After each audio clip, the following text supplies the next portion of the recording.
SSC GD के exam में पूछा गया बहुत इंपॉर्टेंट क्वेश्चन बच्चे, क्या कहता है आपसे कि एक संख्या को 50% वृद्धि करो, फिर दोबारा 50% वृद्धि कर दो और पुनः वापस लाने में कितनी कमी करनी पड़े। बच्चे 50% का मतलब क्या होता है, 1/2। 50% का मतलब 1/2 होता है, यानी कि 2 पर 1 की वृद्धि करोगे तो कितना हो जाएगा बच्चे, 3।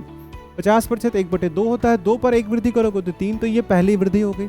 और दूसरी वृद्धि क्या बचे, फिर 2 से 3, 2 बार आपको 50% बढ़ाना है, तो 2 से 3, 2 से 3 2 बार। यदि मैं इसको गुना कर दूं तो कितना हो जाएगा बच्चे, 4 और 9। इसका मतलब 2 बार बढ़ाने के बाद जो संख्या 4 है वो कितनी हो जाएगी, 9।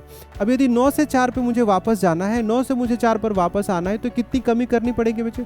9 में से क्या घटाओगे तो 4 हो जाएगा, तो 5 घटाना पड़ेगा। 9 में से 5 घटाएंगे तो 4 आएगा, और 9 में से ही घटाना है तो गुणे में क्या करो बच्चे, 100, तभी प्रतिशत आ सकता है। तो ये कितना हो जाएगा, 500 बटे में 9%। इसको सरल करोगे बच्चे तो कितना होगा, 9 5 45, 9 5 45 और 5/9%। तो इस तरीके से इसका आंसर क्या होना चाहिए बच्चे, 55 सही 5/9। समझ पा रहे।